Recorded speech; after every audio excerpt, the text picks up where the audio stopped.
ठीक है, तो अब डिस्कस करते हैं जो लेज़र बनाने के लिए हमारे पास में जो रिक्वायर्ड कंडीशन है, ठीक है, एक नेसेसरी कंडीशन है, वो क्या है, ठीक है, जिसको अपने कहते हैं पॉपुलेशन इन्वर्जन। पॉपुलेशन इन्वर्जन की बात करते हैं।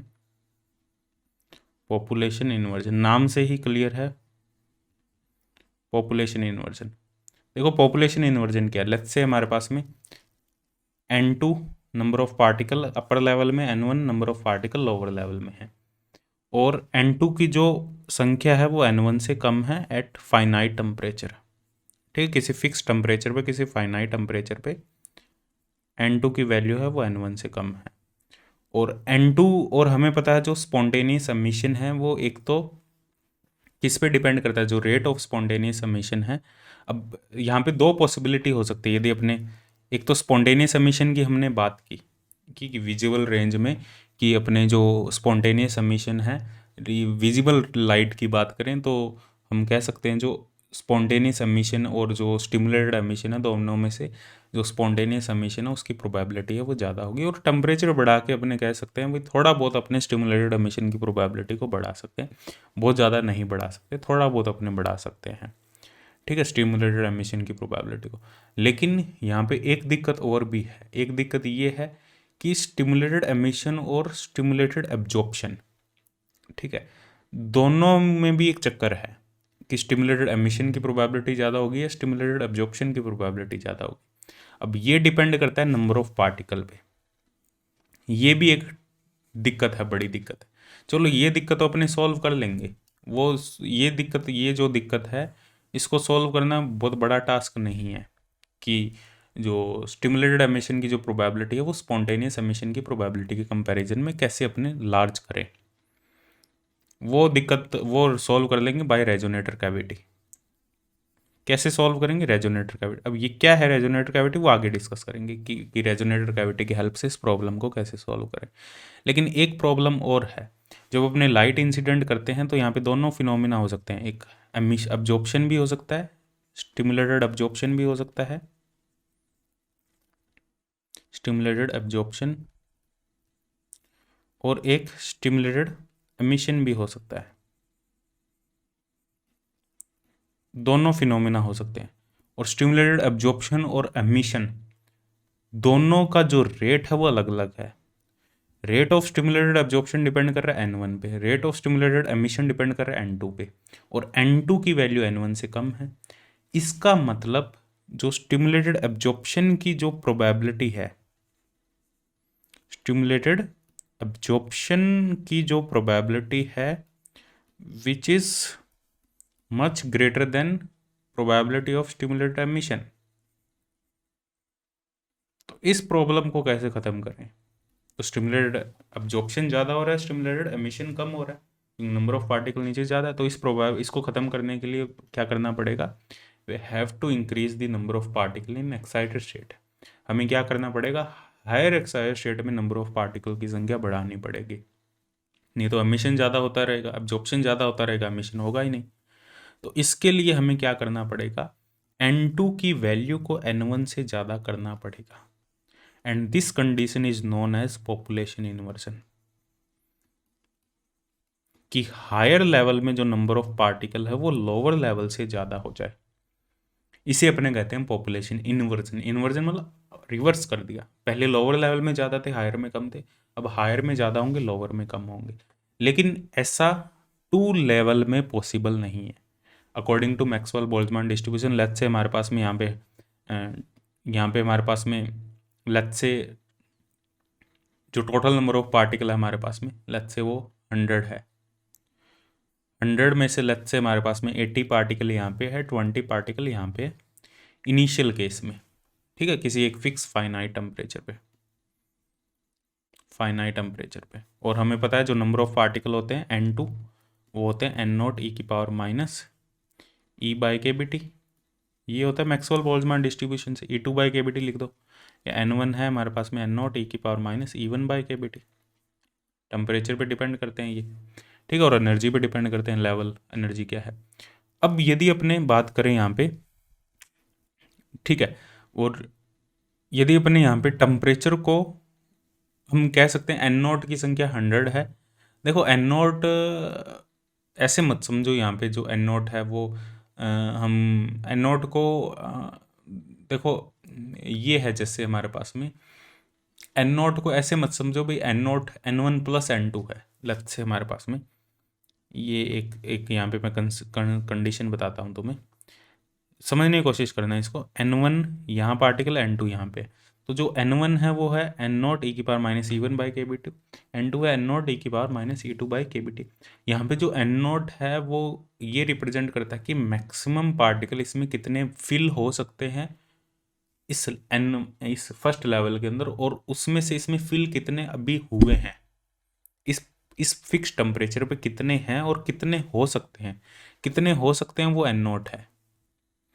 इसमें मान लो 100 पार्टिकल फिल हो सकते हैं तो दैट इज 100। 100 पार्टिकल फिल हो सकते हैं वो 100 है, ठीक है। और इसमें कितने पार्टिकल, और ये हायर एनर्जी लेवल पे है तो इसमें कितने पार्टिकल टोटल फिल हो सकते हैं, लेट्स से हमने 100 पार्टिकल इसमें फिल हो सकते हैं। इसमें है कितने, इसमें 80 है, इसमें 20 है। ये कहानी मैं बता रहा हूँ। अब ये नहीं है भी 100 का 80 इसमें चले गए, 20 उसमें चले गए, ऐसा नहीं है।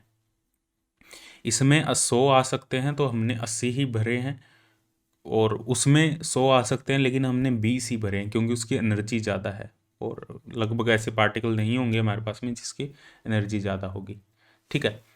तो अब क्या करना है हमें, अब जैसे जैसे टेम्परेचर को बढ़ाते जाएंगे, जैसे जैसे टेम्परेचर बढ़ाते जाएंगे, ये जो पार्टिकल है वो जंप करते जाएंगे इस स्टेट में। इन दोनों का यदि अपने रेशियो लें N2 बाई N1 का, तो ये आएगा ई की पावर N2 बाई N1 का रेशियो लें, ई की power E1 minus E2 by के बी टी, या हम कह सकते हैं ई की power minus E2 minus E1 by के बी टी, या हम कह सकते हैं ई की power minus H mu by के बी टी। एच म्यू इन दोनों एनर्जी लेवल का डिफरेंस है। टेम्परेचर की वैल्यू अभी अपने इन्फिनेटिव कर दें। टेम्परेचर बढ़ाने पे हमें पता है पार्टिकल इसमें शिफ्ट होते जाएंगे, और टेम्परेचर की वैल्यू इन्फिनेटिव कर दें अपने। टेम्परेचर की वैल्यू इन्फिनेटिव करने से क्या होगा कि जो हमारे पास में यहाँ देखो ई की power H mu by infinitive हो जाएगा, तो ई की पावर 0, ई की पावर 0 1 हो जाएगा, तो N2 इक्वल टू N1 हो जाएगा। टेम्परेचर इन्फिनिटी पे ये हो सकता है कि इसमें हमारे पास में 50 पार्टिकल हो गए और इसमें 50 पार्टिकल हो गए, ठीक है, टेम्परेचर इन्फिनेटिव करने पर। अब इससे ज़्यादा पॉसिबल नहीं, इससे ज़्यादा पॉसिबिलिटी नहीं हो सकती कि टेम्परेचर तुम और कितना टेम्परेचर बढ़ाओगे तुमने, मतलब तुम जब इन्फिनेटिव टेम्परेचर कर दोगे तो जो मैक्सिमम पॉसिबिलिटी वो ये हो सकती है कि इसमें 50 आ सकते हैं, इसमें 50 आ सकते हैं, इससे ऊपर नहीं जा सकते तुम। इसमें 60 और इसमें 40 नहीं कर सकते तुम, वो अलाउड नहीं है। टू लेवल के केस में 40-60 नहीं कर सकते। 40-60 हाँ, यदि तुम स्टैटिस्टिकल मैकेनिक्स में बात करोगे तो वहाँ 40-60 हो सकता है, जिसको फाइनाइट फेस स्पेस भी कहते हैं अपने, उसकी बात नहीं कर रहे अपने, जिसको नेगेटिव टेम्परेचर अपने कह देते हैं। नेगेटिव टेम्परेचर यदि 40-60 कर दिए तुमने तो वो नेगेटिव टेम्परेचर का केस हो जाएगा। दैट इज थियोरटिकल, एक हाइपोथेटिकल केस है नेगेटिव टेम्परेचर। यूनिवर्स को हमने फ्लिप कर दिया, टेम्परेचर जो इस यूनिवर्स में टेम्परेचर पॉजिटिव है तो यूनिवर्स को फ्लिप करने के बाद में वो टेम्परेचर नेगेटिव है। नेगेटिव जैसा कुछ नहीं है वहाँ, बस उसको फ्लिप कर दिया हमने, जो हमारा यूनिवर्स है उसको फ्लिप कर दिया, ठीक है। फ्लिप जैसे हेड है तो टेल कर दिया हमने, ठीक है, तो वो नेगेटिव ले लिया उसको हमने, इसको फ्लिप कर दो बस, ठीक है। तो उस टेम्परेचर को नेगेटिव टेम्परेचर कह रहे हैं। इसको फाइनाइट फेस, ये पॉसिबिलिटी सिर्फ फाइनाइट फेस स्पेस के केस में आ सकती है। अब ये फाइनाइट फेस स्पेस क्या है वो बाद में, वो स्टैटिस्टिकल मैकेनिक्स की बातें हैं, ठीक है, अभी ध्यान देने की जरूरत नहीं है, बस ये पॉइंट एक बार थोड़ा सा साइड में नोट कर लेना।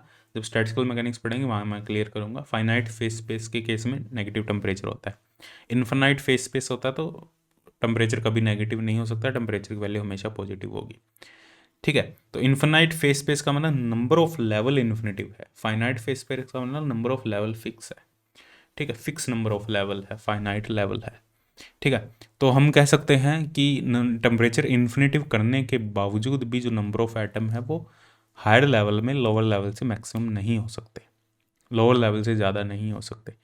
तो इस वजह से टू लेवल सिस्टम है वो, उसमें लेज़र बनाना पॉसिबल नहीं है। टू लेवल सिस्टम में population inversion cannot be achieved. Population inversion cannot be achieved. Population inversion achieved नहीं हो सकती, तो अब्जॉर्प्शन की जो प्रोबेबिलिटी है वो, स्टिमुलेटेड अब्जॉर्प्शन की बात कर रहे हैं, वो हमेशा एमिशन की प्रोबेबिलिटी से ज़्यादा रहेगी। तो यहाँ लेज़र बनाना मुश्किल है, काफ़ी मुश्किल है। ठीक है, तो हमें क्या करना पड़ेगा, तो इस वजह से अपनी यूज़ करते हैं 3 level 4 level, 3 level laser 4 level laser. तो वहाँ पॉपुलेशन इन्वर्जन अचीव किया जा सकता है। कुछ 3 लेवल कैसे होते हैं, ये हमारे पास में कुछ लेवल होते हैं, जैसे यहाँ कुछ पार्टिकल है N1, ये पार्टिकल है यहाँ N3, यहाँ N2 पार्टिकल है। तो पार्टिकल है उसको यहाँ जंप करवाते हैं अपने, ये खाली है अभी तक लेवल। ठीक है, यहाँ लेट्स से 100 पार्टिकल है, 100 में से 40 को यहाँ जंप करवा दिया। अब 40 यहाँ है, यहाँ 0 है, तो यहाँ पॉपुलेशन इन्वर्जन है, तो यहाँ से जो लाइट मिलेगी वो एम्पलीफाइड मिलेगी, क्योंकि हायर लेवल में number of particle, N3 level में नंबर ऑफ पार्टिकल ज़्यादा है, N2 में नंबर ऑफ पार्टिकल कम है, तो यहाँ पॉपुलेशन इन्वर्जन अचीव हो रहा है। तो पॉपुलेशन इन्वर्जन अचीव हो रहा है, तो यहाँ पे एम्पलीफिकेशन, जो स्टिमुलेटेड एमिशन की जो प्रोबेबिलिटी है वो स्टिमुलेटेड एब्जॉर्प्शन की प्रोबेबिलिटी से काफ़ी ज़्यादा हाई होगी। तो इस वजह से अपने मोर देन 2 लेवल लेज़र है उसका उस मटेरियल का यूज़ करते हैं जिसमें लेवल की संख्या 2 से ज़्यादा है, या कुछ अपने कस्टमाइज लेवल, या हम कह सकते हैं अपने लेवल, कुछ मटेरियल को आपस में मिला के लेवल को इंट्रोड्यूस करते हैं, नंबर ऑफ लेवल्स की संख्या को इंक्रीज़ करते हैं। ऐसे 4 लेवल लेज़र भी हो सकती है, जैसे गैसेस लेज़र है, जो हीलियम नियॉन लेज़र है, वो 4 लेवल लेज़र है। ठीक है, इस टाइप से अपने पॉपुलेशन इन्वर्जन को अचीव करते हैं और एक लेज़र को बनाते हैं। जैसे रूबी लेज़र है, जो सॉलिड स्टेट लेज़र है, वो 3 लेवल लेज़र है। ठीक है, एंडी याग लेज़र है, एक एंडी याग मटेरियल है, वो लेवल भी, वो आई थिंक 4 लेवल लेज़र है, मैंने बहुत टाइम पहले पढ़ा था, जब डिस्कस करेंगे तब डिस्कस कर लेंगे 4 लेवल है 3 लेवल है, एग्जैक्टली याद नहीं है मेरे को। ठीक है, तो ये 3 लेवल रूबी लेज़र है। तो मतलब कहने का कॉन्सेप्ट यही है कि पॉपुलेशन इन्वर्जन का मतलब हायर लेवल में नंबर ऑफ पार्टिकल की संख्या ज़्यादा होनी चाहिए लोअर लेवल से। और भी बहुत सारी चीज़ें हैं, सिर्फ इतना ही काम नहीं है, ये तो अभी बेसिक है, इन चीज़ों का तो ध्यान रखना है। एक परफेक्ट लेज़र बनाना, ऐसा नहीं है भाई ये ऐसा नहीं होगा तो लेज़र नहीं बनाई जा सकती, लेज़र बनाई जा सकती है। ठीक है, बस 2 लेवल से नहीं बनाई जा सकती, कुछ कमियां हैं, उन कमियों को अपने बाहर से कुछ कंपोनेंट ऐड करके भी उनको सुधार सकते हैं।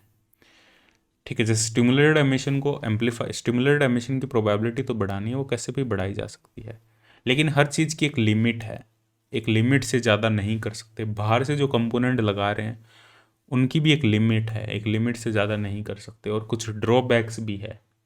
तो इस वजह से बहुत सारी चीज़ों को, बहुत देखने में लेज़र एक सिंपल सा तुम्हें एक डिवाइस लगता है, लेकिन जो उसका फिनोमिना है वो काफ़ी ज़्यादा कॉम्प्लेक्स फिनोमिना है। बात समझ में आ रही है? तो इस वजह से पॉपुलेशन इन्वर्जन का यूज़ किया, और बाकी और भी बहुत सारी चीज़ें आएंगी, अभी डिस्कस करेंगे इसमें अपने। ठीक है, तो ये आइंस्टीन कोफिशिएंट है, इनको याद रखना थोड़ा सा एग्जाम पॉइंट ऑफ व्यू से, बाकी क्वेश्चन करेंगे इसके। अब अपने यहाँ पे बात करेंगे लेज़र के जो कंपोनेंट है, रेजोनेटर कैविटी की बात करेंगे, और एम्पलीफिकेशन की बात करेंगे, पावर की बात करेंगे, लेज़र की पावर क्या होती है। ठीक है, थोड़ा बहुत 3 लेवल लेज़र के बारे में भी अपने बात करेंगे जितनी रिक्वायर्ड है। तो यहाँ से क्वेश्चन आइंस्टीन कोफिशिएंट से बनता है। ठीक है, डिस्कस करते हैं नेक्स्ट। तो देखो, अब अपने डिस्कस करते हैं, जैसा हमने यहाँ पे डिस्कस किया पॉपुलेशन इन्वर्जन, अपने डिस्कस करते हैं कंपोनेंट ऑफ लेज़र। ठीक है, लेज़र में ऐसा क्या क्या होता है जिसकी वजह से एक प्रॉपर लेज़र बनाई जाती है। कंपोनेंट ऑफ लेज़र, तो सबसे पहले तो हमें काफ़ी चीज़ों का ध्यान रखना पड़ेगा कि टेम्परेचर की, जो अंदर जो हमारे पास में जो लेज़र है हमारे पास में, जो मटेरियल है हमारे पास में, उसको हमें एक्साइट करना पड़ेगा। एक्साइट करने का मतलब है कि हमें एक एक एक इंसिडेंट लाइट चाहिए, हमें एक रेडिएशन चाहिए जो स्टिमुलेटेड एमिशन करवा सके। इनिशियली तो एक बार हमें स्टिमुलेटेड एमिशन करवाना पड़ेगा। ठीक है, तो उसके लिए हमारे पास में एक, वो अलग अलग टाइप से अपने करवा सकते हैं। ठीक है, जो हमारे पास में, एक बार डिस्कस करते हैं इसके जो कंपोनेंट है लेज़र के वो क्या होते हैं। सबसे पहले तो हमारे पास में जो मेन कंपोनेंट होता है that is active material. Active material मतलब जो जिस टाइप की हमें लेज़र बनानी है, हमें विजिबल लेज़र बनानी है, विजिबल रेंज में बनानी है, या किसी और रेंज में हमें लेज़र बनानी है, ठीक है, किस लाइट की किस कलर की हमें लेज़र बनानी है, ग्रीन, ब्लू, ठीक है, ग्रीन, वॉयलेट, या अपने रेड कलर, किस कलर की, उसके लिए एक पर्टिकुलर मटेरियल होगा जिसको अपने कहेंगे एक्टिव मटेरियल। जो एक्टिव मटेरियल है वो हमारे पास में सॉलिड भी हो सकता है और लिक्विड भी हो सकता है, सॉरी सॉलिड भी हो सकता है, लिक्विड नहीं, लिक्विड वाला नहीं है, सॉलिड हो सकता है, या हमारे पास में गैसियस फॉर्म में हो सकता है। वो दो टाइप के हमारे पास में एक्टिव मटेरियल हो सकते हैं। तो दूसरा कंपोनेंट होगा हमारे पास में, वो होगा हमारे पास में पंपिंग। जो दूसरा कंपोनेंट होगा वो होगा पंपिंग मतलब, क्योंकि हमारे पास में लोअर लेवल में जो एटम है, सभी के सभी एटम हैं वो लोअर लेवल में होंगे। यदि 3 लेवल लेजर की बात करें तो इन इन एटम को अपने को हायर एक्साइटेड स्टेट में पंप करना होगा। इसमें N1 है, इसमें N3 है, इसमें N2 लेवल है, N2 नंबर ऑफ पार्टिकल है।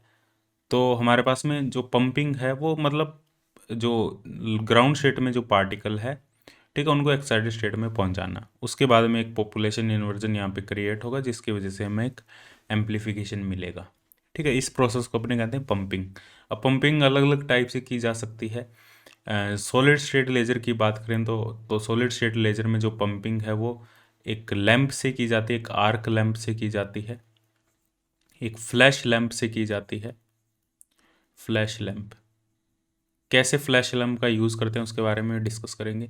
जैसे हमारे पास में let's say this is our active material, ये हमारे पास में एक एक्टिव मटेरियल है, ठीक है, किसी भी टाइप का मटेरियल हो सकता है, एक्टिव मटेरियल है। तो क्या करते हैं, एक फ्लैश लैंप को इसके चारों ओर है वो ऐसे हम कह सकते हैं जो सोलनॉइडल तरीके से इसके चारों ओर जो लैंप है उसको लपेट दिया जाता है इस टाइप से। और ये लैंप जब जलता है तो यहाँ से एक रेडिएशन निकलती है और रेडिएशन इस एक्टिव मटेरियल पे इंसिडेंट होती है। तो वो जो पर्टिकुलर रेडिएशन होती है, इस लैंप से जो रेडिएशन निकलती है, वो रेडिएशन क्या करती है, इन लोअर लेवल के जो एटम है उनको हायर लेवल में एक्साइट कर देती है। इस लैंप की जो फ्रीक्वेंसी है या जो लाइट है उसको इस हिसाब से एडजस्ट किया जाता है ताकि इस लेवल, ये जो N1 और N3 लेवल है, इसके गैप को वो मैच करे ताकि वो हायर एक्साइटेड स्टेट में चले जाए। तो पंपिंग है वो सॉलिड स्टेट लेजर में आर्क लैंप या फ्लैश लैंप से करते हैं। बाकी गैसेस लेजर की बात करें तो आयनाइजेशन या इलेक्ट्रिक डिस्चार्ज भी अपने यूज़ करते हैं, आयनाइजेशन या इलेक्ट्रिक डिस्चार्ज। तो अलग अलग टाइप से पंपिंग की जाती है, बहुत सारे हमारे पास में मेथड है पंपिंग करने के। तो ये हमारे पास में एक सेकंड कंपोनेंट है लेज़र का। थर्ड कंपोनेंट की बात करें, लेज़र का जो थर्ड कंपोनेंट है, एक एक्टिव मटेरियल हो गया फर्स्ट कंपोनेंट, पंपिंग हो गया सेकंड मटेरियल, और जो second component, third component that is the most important component is, सबसे मोस्ट इंपॉर्टेंट वैसे एक्टिव मटेरियल, बिना मटेरियल के लेज़र नहीं बनेगी। और जो सबसे इंपॉर्टेंट कंपोनेंट है दैट इज़ कैविटी या रेजोनेटर कैविटी कह देते हैं जिसको, रेजोनेटर कैविटी। रेजोनेटर कैविटी क्या होती है, रेजोनेटर कैविटी हमारे पास में जो हमारे पास में मटेरियल रखा होता है, एक सिंपल सा मैं बता देता हूँ रेजोनेटर कैविटी का क्या प्रोसेस है। लेट्स से ये हमारे पास में एक एक्टिव मटेरियल है, ठीक है, ये material let's say solid state laser की बात करें और इसके चारों ओर एक लैंप है जिसको जिनोन लैंप या आर्क लैंप भी कह देते हैं अपने, और इसके दोनों तरफ एक हमने मिरर रखा होता है। एक मिरर यहाँ पे होता है, एक मिरर यहाँ पे होता है, और इन दोनों मिरर के बीच की जो डिस्टेंस है वो लेट्स से L डिस्टेंस है। तो ये जो दोनों मिरर के बीच में इस एक्टिव मीडियम को रखते हैं, ये जो दोनों मिरर है इसको अपने कहते हैं रेजोनेटर कैविटी। और इनमें से एक मिरर ऐसा होगा जिसकी रिफ्लेक्टिविटी इसकी होती है 100%, 100% रिफ्लेक्शन करता है। और एक मिरर ऐसा होता है जिसकी रिफ्लेक्टिविटी 98% होती है और 2% ट्रांसमिशन होता है। तो ये हमारे पास में है। अब यहाँ पे देखो ये काम कैसे करती है लेज़र, तो ये हमारे पास में कंपोनेंट है। अब जो रेजोनेटर कैविटी है वो अलग अलग टाइप की हो सकती है। यहाँ पे हमने दो प्लेन मिरर लिए हैं, स्फेरिकल मिरर भी होते हैं कुछ लॉसेस को रिमूव करने के लिए। ज़्यादातर जो प्रैक्टिकल केस है उसमें अपने स्फेरिकल मिरर लेते हैं, लेकिन एक बार समझने के लिए हमने इसको प्लेन मिरर बना दिया। अब देखो यहाँ पे क्या होता है, जब लेट्स से 3 लेवल लेज़र की बात करते हैं अपने, फिनोमिना बता देता हूँ क्या प्रोसेस होता है।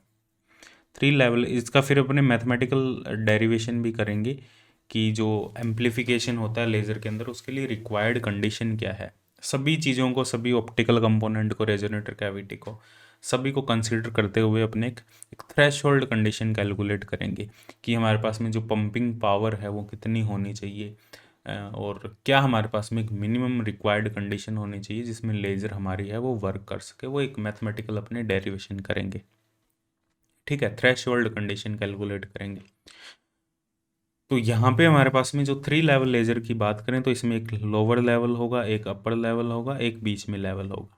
इसमें नंबर ऑफ पार्टिकल N1 है, इसमें N3 है, इसमें N2 है।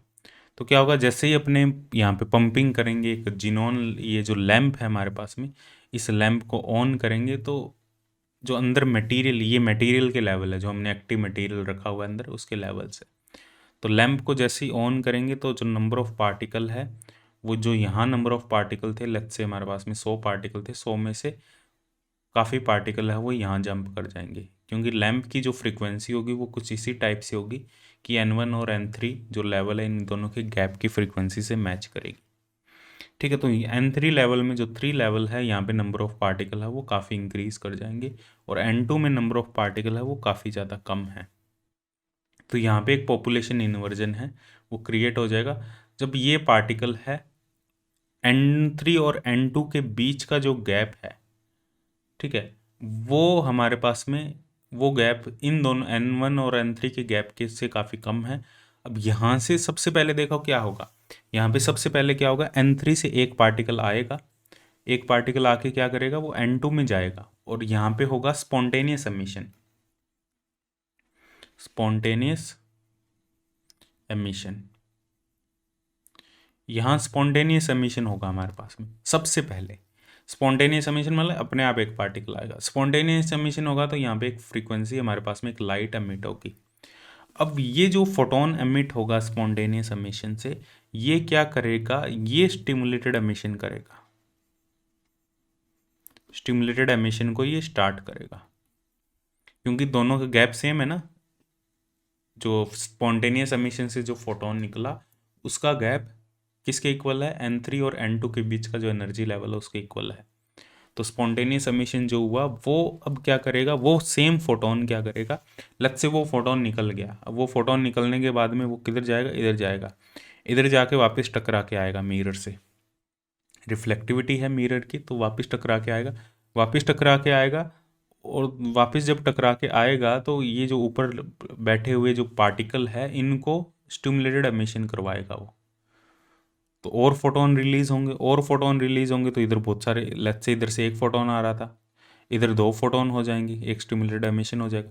तो ये 2 फोटोन रिफ्लेक्ट होके आएंगे, तो ये 2 क्या करेंगे, 2 फोटोन को और एमिट करवाएंगे, तो यहाँ पे 4 हो जाएंगे, 4 फिर रिफ्लेक्ट होके जाएंगे, 4 के ये हर एक फोटोन 2 फोटोन को एमिट करवाएगा, तो 4 के 8 हो जाएंगे, 8 के 16, 16 के 32, ऐसे लगातार अंदर घूमते रहेंगे ये फोटोन, मिरर से रिफ्लेक्ट करते रहेंगे, और लगातार स्टिमुलेटेड एमिशन है वो करवाते रहेंगे, और इसकी जो प्रोबेबिलिटी है वो लगातार इंक्रीज होती रहेगी। ठीक है, और हमने कहा भाई एक मिरर 98% रिफ्लेक्टिविटी है उसकी, तो यहाँ से कुछ पोर्शन है इंटेंसिटी का, कुछ पोर्शन लाइट का बाहर निकलेगा, लगभग 2% पोर्शन बाहर निकलेगा, वो हमारे पास में लेज़र लाइट होगी। ये लेज़र लाइट होगी जो कोहेरेंट होगी, ठीक है, डायरेक्शनल होगी, हाई इंटेंसिटी होगी जिसकी, और विजिबल रेंज में होगी, तो वो हमें लेज़र लाइट मिलेगी, उसका अपने यूज़ कर सकते हैं जो भी हमारे पास में एप्लीकेशन है। तो एक जनरल हमारे पास में फिनोमिना है। ठीक है, एक जनरल प्रोसीजर है लेज़र कैसे काम करती है। ठीक है, अब इसमें काफ़ी, अब मैथमेटिकल कैलकुलेशन करेंगे तो बहुत सारी चीज़ों को कंसिडर करना पड़ेगा। अब कुछ कई बार क्या होता है, जो यदि प्लेन मिरर लेते हैं तो कुछ जो फोटोन है वो किसी एंगल पे डेविएट होते हैं तो वो लॉस हो जाते हैं। लेट्स से हमारे पास में कुछ फोटोन ऐसे होंगे जो कुछ एंगल पे जाएंगे, कुछ एंगल पे जाएंगे तो ये मिरर से रिफ्लेक्ट नहीं करेंगे और डेविएट हो जाएंगे, डेविएट हो जाएंगे, तो यहाँ पे डिफ्रैक्शन लॉसेस होगा, हम इसको डिफ्रैक्शन लॉसेस कह देते हैं। बहुत ज़्यादा डिटेल में नहीं जाना क्योंकि मैंने तो बहुत लेवल तक पढ़ रखा है इसको, ठीक है। और इसके डिफ्रैक्शन लॉसेस के लिए भी मैंने बहुत हाई कैलकुलेशन कर रखी है। जब इवन मैंने एमएससी में, कॉलेज लेवल पे भी एमएससी में लेज़र फिजिक्स है वो पढ़ाई थी। ठीक है। जब मैं कॉलेज में पढ़ा रहा था उस टाइम पे एमएससी, जहाँ पे मैं जिस कॉलेज में पढ़ा रहा था वहाँ पे एमएससी फिजिक्स भी थी। एमएससी फिजिक्स में मैंने लेज़र फिजिक्स पढ़ाई है। लेज़र बहुत मतलब ये जितना नेट में नहीं है उससे तो काफ़ी ज़्यादा पढ़ाई है, नेट में तो बहुत कम है। ठीक है। हर एक चीज़ का डेरिवेशन करवाया, हर एक चीज़ की डेप्थ पढ़ाई है। ठीक है। उतनी रिक्वायरमेंट नहीं है, लेकिन तो मैं बता रहा हूँ।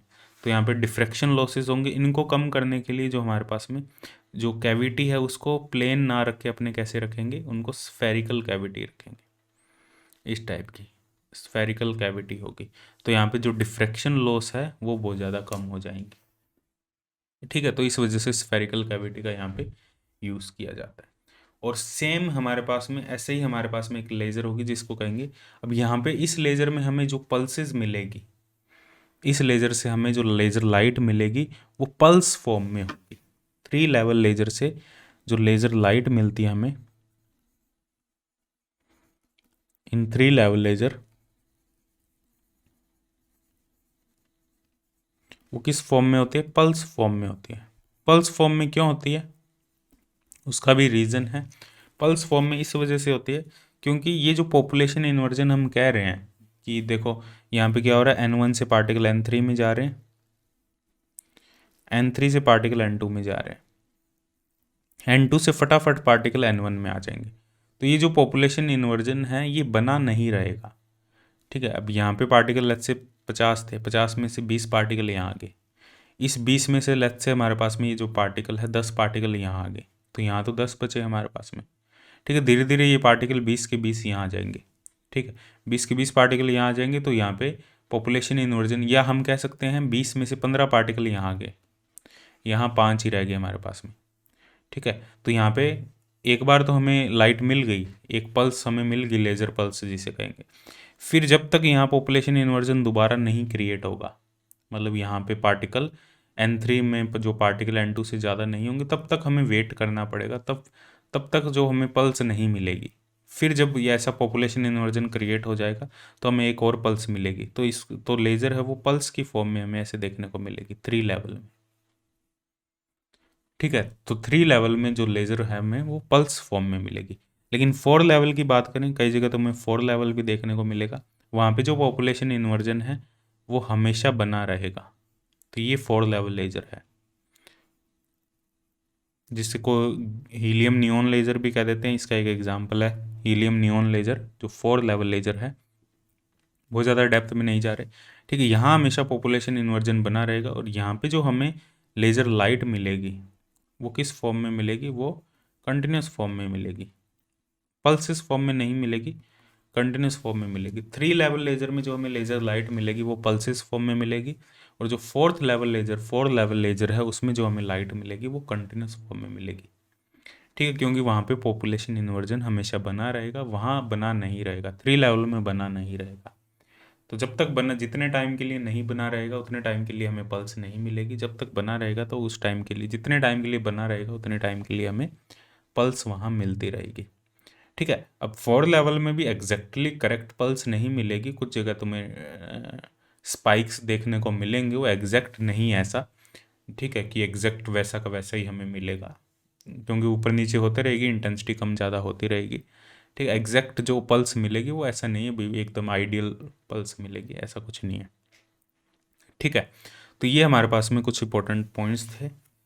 तो लेज़र के जो कंपोनेंट है उसके बारे में मैंने डिस्कस कर लिया। अब यहाँ पे अपने मैथमेटिकली इसको, जो लेज़र के कंपोनेंट है, जो पंपिंग है और जो रेजोनेटर कैविटी है, तो यहाँ पे जो मैक्स हमें सबसे इम्पोर्टेंट चीज़ क्या है, यहाँ पे सबसे इम्पोर्टेंट चीज़ हमें एम्प्लीफिकेशन करना है। अब एम्प्लीफिकेशन के लिए चाहिए हमें कुछ भी करना पड़े, चाहे हमें लैंप लगाना पड़े, चाहे हमें रेजोनेटर कैविटी तो ज़रूरी है, एक्टिव मीडियम कैसा लेना पड़े हमें। ठीक है। हमें बस एम्प्लीफिकेशन से मतलब है, उसके लिए जो टेम्परेचर बढ़ाना पड़े हमें, वो भी हम करने के लिए तैयार हैं, पर उनकी लिमिट है सभी की। जो भी अपने काम कर रहे हैं यहाँ पे, माइक्रोवेव रीच, चलो हमें तो विजिबल लाइट में लेज़र चाहिए। ठीक है। तो उसके लिए करना पड़ रहा है, माइक्रोवेव में तो हमें इतना झंझट करने की ज़रूरत ही नहीं है, विजिबल लाइट के लिए इतना झंझट करने की हमें ज़रूरत है, रेजोनेटर कैविटी भी लगानी पड़ेगी, क्योंकि टेम्परेचर की एक लिमिट है, बहुत ज़्यादा नहीं बढ़ा सकते। उसके बाद में हमें पॉपुलेशन इन्वर्जन भी अचीव करना पड़ेगा, which is not possible in 2 level laser. 2 level में वो पॉसिबल नहीं है, तो 3 लेवल यूज़ करेंगे, 4 लेवल यूज़ करेंगे। तो ये सारा जो झंझट है वो एक विजिबल रीजन में लेज़र है उसको बनाने के लिए हो रहा है। तो अब एम्पलीफिकेशन की जो कंडीशन है वो क्या है, इन सब के लिए एक अपने मैथमेटिकल यहाँ पे एक डेरिवेशन करेंगे, स्मॉल डेरिवेशन, ज़्यादा बड़ा डेरिवेशन नहीं होगा, बहुत छोटा होगा। ठीक है, amplification condition, mathematical derivation of amplification, mathematical derivation of amplification. ये थोड़ा सा थोड़ा बहुत पूछा जा सकता है वैसे। मैथमेटिकल डेरिवेशन ऑफ एम्पलीफिकेशन, ठीक है, जो अपने एम्पलीफिकेशन कर रहे हैं यहाँ पे मेन फिनोमेना ही एम्पलीफिकेशन का है, तो एम्पलीफिकेशन का अपने एक मैथमेटिकल डेरिवेशन करेंगे। थ्रेशहोल्ड कंडीशन अपने कैलकुलेट करने की कोशिश करेंगे। क्या थ्रेशहोल्ड कंडीशन होनी चाहिए हमारे पास में एक प्रॉपर एक लेज़र बनाने के लिए, किन किन, वो जो थ्रेशहोल्ड कंडीशन है वो किन किन चीज़ों पे डिपेंड करती है, कौन कौन से फैक्टर पे डिपेंड करती है। रेजोनेटर कैविटी का एम्पलीफिकेशन में क्या रोल है, कितना बड़ा रोल है, वो सब चीज़ें हमने इसमें कंसीडर करेंगे। थोड़ा सा मतलब बहुत छोटा भी डेरिवेशन नहीं है, थोड़ा ठीक ठाक डेरिवेशन है, थोड़ा टाइम लगेगा इसमें। ये करते हैं, ये लास्ट होगा, इसमें फिर 3 लेवल लेजर के बारे में थोड़ा डिस्कस करेंगे, फिर थोड़ा बहुत टाइप ऑफ लेजर के बारे में। टाइप ऑफ लेजर से तुम्हारा क्वेश्चन नहीं बनता है, पूछा नहीं जाता। 3 लेवल लेजर में जो रेट इक्वेशन है वहाँ से अपने क्वेश्चन कर लेंगे। रेट इक्वेशन को कैसे लिखते हैं, रेट इक्वेशन सिर्फ लिखनी है हमें, रेट इक्वेशन को लिखा कैसे जाता है वहाँ से क्वेश्चन बनता है। ठीक है, और एक क्वेश्चन बन जाता है तुम्हारा पावर से बन जाता है, वो अपने डिस्कस करेंगे अभी। पावर ऑफ ए लेज़र किस पे डिपेंड करती है पावर। एक थ्रेशहोल्ड कंडीशन वाला जो मैंने बताया ये अभी मैथमेटिकल डेरिवेशन करेंगे, और आइंस्टीन कोफिशिएंट से क्वेश्चन बनते हैं।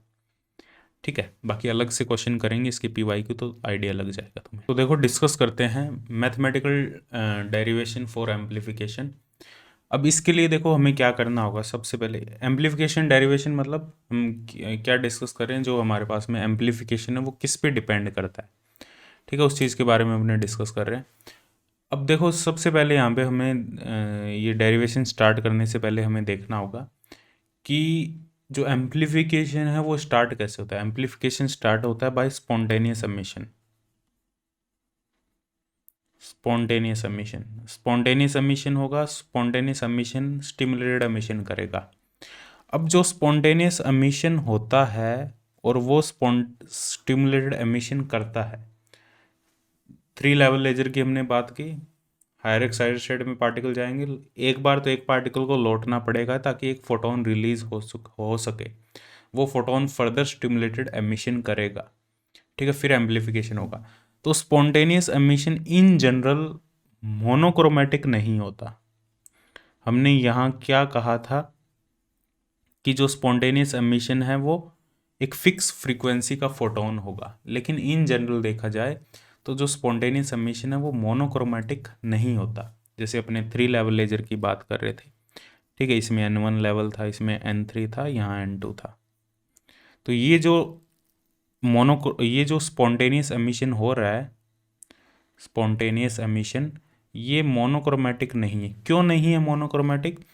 क्योंकि जो अपर लेवल है वो एक उसकी कुछ ना कुछ एक विड्थ होगी। क्योंकि यहाँ पे पार्टिकल जब स्पॉन्टेनियस एमिशन होता है मतलब कुछ टाइम ले रहा है। 10⁻⁸ सेकेंड, एक एग्जांपल ले लेते हैं, 10⁻⁸ सेकेंड पार्टिकल को लग रहे हैं n=3 से n=2 में आने के लिए। तो मतलब इस लेवल की एक ना कोई एक विड्थ है। या इसको अपने N1 ले, वैसे तो यहाँ N3 N2 लिया हमने, वैसे इन जनरल N1 N2 ले सकते हैं इसको। ठीक है, तो यहाँ पे कुछ ना कुछ उसको एक टाइम लग रहा है, इसका मतलब उस लेवल की एक विड्थ है। तो यहाँ से जो फोटोन रिलीज होगा, ठीक है, उसकी एक फिक्स फ्रीक्वेंसी नहीं होगी हमारे पास में। ठीक है, फिक्स फ्रीक्वेंसी नहीं होगी, एक रेंज होगी हमारे पास में। ठीक है, और उस फ्रीक्वेंसी रेंज को, लेकिन वो रेंज बहुत ज़्यादा लार्ज रेंज नहीं होगी, फ्रीक्वेंसी एक स्मॉल रेंज होगी। ठीक है, उस रेंज की जो हमारे पास में जो फोटोन मिलेगा बाय स्पॉन्टेनियस एमिशन, उसकी जो हम कह सकते हैं जो एनर्जी डेंसिटी होगी, डेंसिटी ऑफ स्टेट या एनर्जी जो डेंसिटी होगी उसकी एनर्जी डेंसिटी, उसको अपने रिप्रेजेंट कर रहे हैं जी ओमेगा से, ओमेगा उसकी फ्रीक्वेंसी है, ठीक है। और इनटू यदि डी ओमेगा रेंज की बात करें तो डी ओमेगा में, क्योंकि ये ओमेगा एक फिक्स फ्रीक्वेंसी नहीं है, एक कंप्लीट रेंज में फैली हुई है। जैसे हमारे पास में जी ओमेगा जो होगा हमारे पास में वो होगा इस टाइप से, ओमेगा के साथ में इसका ग्राफ बनाएं तो ये कुछ इस टाइप का ग्राफ आएगा हमारे पास में। एक फिक्स ओमेगा नहीं होगा, जैसे अपने बात करें ओमेगा नॉट की, फिक्स ओमेगा नहीं होगा, एक टाइप से हमारे पास में डेल्टा फंक्शन टाइप की एक शेप होगी, जो इसकी एनर्जी डेंसिटी होगी, जो हमें फोटोन मिलेगा, जो हमें रेडिएशन मिलेगी, उसकी जो एनर्जी डेंसिटी है उसको हमने जी ओमेगा से रिप्रेजेंट कर दिया। और जो जी ओमेगा है उसका ओमेगा के साथ में जो ग्राफ है वो कुछ इस टाइप का है। हमें एक मोनोक्रोमेटिक लाइन ना मिल के हमें एक शेप मिलेगी इस टाइप की, जो डेल्टा फंक्शन के टाइप की शेप तुम्हें दिख रही है, इस टाइप का एक स्प्रेड मिलेगा। इसको स्प्रेड, फ्रीक्वेंसी स्प्रेड भी कह देते हैं इसको, फ्रीक्वेंसी स्प्रेड। इस टाइप का हमें कुछ देखने को मिलेगा।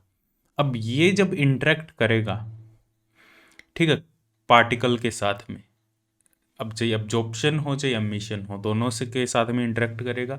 ये जो स्पॉन्टेनियस एमिशन है ये दोनों में पार्टिसिपेट करेगा, ये स्टिमुलेटेड एमिशन में भी पार्टिसिपेट करेगा एंड स्टिमुलेटेड अब्जॉर्प्शन में भी पार्टिसिपेट करेगा। अब जब ये पार्टिसिपेट करेगा तो ये जो इंटेंसिटी है ये किन पार्टिकल के साथ में इंटरेक्ट कर रही है। अब बहुत सारे पार्टिकल है, लोअर लेवल में पार्टिकल N2 है, अपर लेवल में पार्टिकल N3 है, या इन जनरल अपने 2 लेवल लेजर की बात करें, इन जनरल अपने बात करें, इसको N1 कंसीडर कर लो, इसको N2 कंसीडर कर लो, ठीक है, ये कंसीडर कर लो। और पॉपुलेशन इन्वर्जन इनमें अचीव हो रखा है ये मान के चलो। इसको N1, इसको N0 कंसीडर कर लो, इसको N2 कंसीडर कर लो, इसको N1 कंसीडर कर लो, ठीक है, ये मान के चलो। तो ये N2 है, ये N1 है हमारे पास में, ठीक है। अब ये जो स्पॉन्टेनियस एमिशन हुआ, यहाँ से जो फोटोन निकलेगा वो एक स्प्रेड की फॉर्म में, इस टाइप की एक स्प्रेड है हमारे पास में, एक एक रेंज है फ्रीक्वेंसी की उसके पास में। अब ये जो इंटरेक्ट करेगा N2 के साथ में भी इंटरेक्ट कर सकता है, N1 के साथ में भी इंटरेक्ट कर सकता है। N1 के साथ में इंटरेक्ट करेगा तो अब्जॉर्प्शन होगा, N2 के साथ में इंटरेक्ट करेगा तो एमिशन होगा। और एमिशन की प्रोबेबिलिटी यहाँ ज़्यादा होगी क्योंकि पॉपुलेशन इन्वर्जन है वो ऑलरेडी अचीव्ड है, क्योंकि N2 की वैल्यू यहाँ पे N1 से ज़्यादा है हमारे पास में, ठीक है। तो इंटरेक्ट करेगा तो इनमें, तो यहाँ पे हम कह सकते हैं कि जो पार्टिकल इंटरेक्ट करेंगे, ठीक है, नंबर ऑफ पार्टिकल यहाँ पे N2 है, यहाँ पे नंबर ऑफ पार्टिकल N1 है, the number of particle that will participate, इस इंटरेक्शन में जो नंबर ऑफ पार्टिकल पार्टिसिपेट करेंगे इन स्टिमुलेटेड एमिशन, वो पार्टिकल कौन से होंगे, particle will participate in stimulated emission, stimulated process या स्टिमुलेटेड अब्जॉर्प्शन एमिशन दोनों कह सकते हैं। Stimulated process will be N2 g omega d omega, एक particular frequency range d omega में N1 g omega d omega. तो out of N1 and N2 particle, सभी N1 और N2 पार्टिकल पार्टिसिपेट नहीं करेंगे। N2 और N1 पार्टिकल में से कौन से पार्टिकल है वो पार्टिसिपेट करेंगे, N2 g omega d omega. D omega g omega हमारे पास में फ्रीक्वेंसी, हम कह सकते हैं ये है हमारे पास में एक एनर्जी डेंसिटी, ठीक है, एक फ्रीक्वेंसी डेंसिटी कह सकते हैं, या फ्रीक्वेंसी स्प्रेड कह सकते हैं, या स्टैटिस्टिकल वेट कह सकते हैं। उस पर्टिकुलर जो हमारे पास में लेवल है उसका एक स्टैटिस्टिकल वेट कह सकते हैं। तो उस g omega d omega statistical mechanics में भी अपने इसको डिस्कस करेंगे। डेंसिटी ऑफ स्टेट भी कह सकते हैं इसको, जी ओमेगा डी ओमेगा को। तो जो total number of particle N2 है और नीचे वाले लेवल में जो total number of particle N1 है, उसमें से कितने पार्टिकल है पार्टिसिपेट करेंगे, वो हमारे पास में N2 g omega d omega, N1 g omega d omega. क्योंकि एक हमने एक फिक्स फ्रीक्वेंसी ले ली ना, देखो अब यहाँ पे इस लेवल में टोटल नंबर, ये भी लेवल हम कह सकते हैं इसकी भी एक विड्थ होगी, ठीक है। तो यहाँ पे जो लेवल है इसकी हमने एक फ्रीक्वेंसी रेंज ले ली डी ओमेगा, ये हमने एक रेंज ले ली डी ओमेगा। इस डी ओमेगा रेंज में कितने नंबर ऑफ N2 पार्टिकल है वो आ रहे हैं, वो ये है, ठीक है। तो इस टाइप से हम इसको रिप्रेजेंट कर रहे हैं। ठीक है। तो यहाँ से N2 g omega d omega और N1 g omega d omega number of particle है वो यहाँ पे पार्टिसिपेट करेंगे। ठीक है, सभी पार्टिसिपेट नहीं करेंगे। अब अपने बात करते हैं यहाँ पे total number of stimulated emission, total number of stimulated emission per unit time, per unit time, per unit volume, per unit time, per unit volume, जो total number of stimulated emission हो रहा है इस स्पॉन्टेनियस एमिशन की वजह से, per unit time, per unit volume given as, उसको अपने लिखेंगे dN2/dt। ये रेट को भी रिप्रेजेंट कर रहा है, dN2/dt। N2 से मतलब N2 है वो किस रेट से चेंज हो रहा है। ठीक है, dN2/dt इज इक्वल टू, इसको Γ21 से भी लिख देंगे और ये होगा हमारे पास में इंटीग्रेशन ऑफ B21। ठीक है, और यहाँ पे होता है हमारे पास में म्यू ओमेगा, या इसको रो ओमेगा भी लिख सकते हैं। रो ओमेगा क्या है हमारे पास में, जो हमारे पास में जो इंसिडेंट लाइट है, ठीक है, उसकी फ्रीक्वेंसी है रो ओमेगा। तो जो रो ओमेगा है हमारे पास में that is the density of energy, density of incident radiation, incident radiation, जो इंसिडेंट रेडिएशन है हमारे पास में जो स्पॉन्टेनियस एमिशन से आ रही है उसकी एनर्जी डेंसिटी है रो ओमेगा इनटू, हमारे पास में ये फॉर्मूला था ना हमारे पास में B21 into N2 into mu V की जगह हमने रो ओमेगा लिख दिया, वी की जगह ओमेगा के टर्म में अपने बात कर रहे हैं angular frequency. B21 N2 into mu omega भी लिख सकते हैं या रो ओमेगा लिख दिया हमने, रो ओमेगा इंटू N2 की जगह आएगा N2 g omega d omega, क्योंकि सभी के सभी N2 पार्टिसिपेट नहीं कर रहे। देखो हो क्या रहा है यहाँ पे, ये जो हमारे पास में लेवल है इनकी कुछ ना कुछ विड्थ है। ठीक है, विड्थ है तो यहाँ पे जो स्पॉन्टेनियस एमिशन हो रहा है तो इसकी जो डेंसिटी ऑफ स्टेट है हमारे पास में, ये जो हमारे पास में लेवल है इनकी कुछ विड्थ है, इनकी जो डेंसिटी ऑफ स्टेट है वो है जी ओमेगा डी ओमेगा। ठीक है, जी ओमेगा डी ओमेगा यहाँ पे डेंसिटी ऑफ स्टेट को रिप्रेजेंट कर रहा है। ठीक है, इसको एनर्जी डेंसिटी ना लिख के इसको डेंसिटी ऑफ स्टेट लिखो तो ज़्यादा सही है। डेंसिटी ऑफ स्टेट मतलब ये एनर्जी डिस्ट्रीब्यूशन को रिप्रेजेंट कर रहा है, जो एनर्जी है वो लेवल के अंदर कैसे डिस्ट्रीब्यूटेड है। डेंसिटी ऑफ स्टेट मतलब जो हमारे एनर्जी का डिस्ट्रीब्यूशन है उस लेवल के अंदर, वो एक विड्थ है उसकी, उसमें कैसे डिस्ट्रीब्यूटेड एनर्जी वो उसको रिप्रेजेंट कर रहा है जी ओमेगा डी ओमेगा। ठीक है, और अब वहाँ से हमें पता लगेगा कितने पार्टिकल है वो पार्टिसिपेट कर रहे हैं, वो ये पार्टिकल है। और जब यहाँ पे एमिशन हो रहा है तो उसका रेट क्या है वो यहाँ से हमें आइडिया लग जाएगा। ठीक है, रो ओमेगा है हमारे पास में, जो स्पॉन्टेनियस एमिशन है उसकी जो पर्टिकुलर फ्रीक्वेंसी उसकी कॉरस्पॉन्डिंग एनर्जी डेंसिटी कितनी है, ओमेगा फ्रीक्वेंसी की कॉरस्पॉन्डिंग एनर्जी डेंसिटी कितनी है, तो ये हमारे पास में है। अब यहाँ पे हमारे पास में यदि अपने बात करें B21 है, यदि इसको अपने बाहर निकालें, यहाँ पे B21 की जो वैल्यू होगी हमारे पास में, आइंस्टीन कोफिशिएंट है, ये होगा हमारे पास में π² C³ H cut A21 π² C³ H cut A21 upon,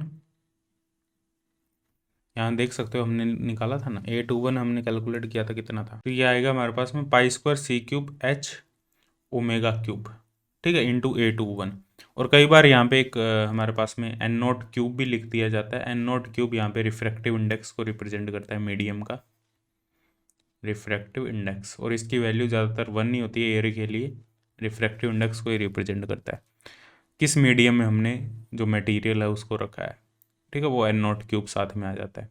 तो जो C है वेलोसिटी ऑफ लाइट है वो कम हो जाएगी C/N0³। ठीक है, यदि वैक्यूम की बात करें तो N0 की वैल्यू यहाँ पे 1 हो जाती है, वो कोई इतना डिफरेंस नहीं है। तो B21 की वैल्यू यहाँ पुट कर देंगे, N2 बाहर आ जाएगा हमारे पास में। A21 को कई बार अपने लिख देते हैं, A21 होता है हमारे पास में 1/TSP, 1/TSP। A21 को अपने लिख देते हैं 1/TSP। TSP क्या है, स्पॉन्टेनियस टाइम, डीके टाइम। ठीक है, ये कैसे अपने कैलकुलेट करते हैं, dN2 जो स्पॉन्टेनियस डीके होता है dN2/dt, ये होता है हमारे पास में A21 इंटू N2। ठीक है। और ये हमारे पास में जो n2 नंबर ऑफ पार्टिकल कम हो रहे होते हैं तो यहाँ पे नेगेटिव साइन आता है, n2 टाइम के साथ में कम हो रहे होते हैं क्योंकि स्पॉन्टेनियस डिके होता है। इसको जब सॉल्व करोगे तो n2 आएगा हमारे पास में सम प्रोपोर्शनलिटी कॉन्स्टेंट n नॉट ई की power minus A21 into T, इस टाइप से आएगा। तो जो t होगा किस पर्टिकुलर टाइम पे जो हमारे पास में नंबर ऑफ पार्टिकल n2 है वो इनिशियल पार्टिकल का 1/e रह जाते हैं, तो वो टाइम होगा t स्पॉन्टेनियस टाइम, वो होगा 1/A21। तो यहाँ पे टाइम की जगह A21 पुट कर देंगे तो n0/e हो जाएंगे नंबर ऑफ पार्टिकल। तो ये टाइम A21 को अपन लिख देते हैं 1/TSP। तो कई बार इसको 1/TSP भी रिप्रेजेंट कर देते हैं। तो ये आएगा n2 pi square C cube, और यहाँ पे आएगा हमारे पास में h n0 cube 1/TSP into rho omega g omega d omega upon omega cube. ये हमारे पास में होगी dn2/dt।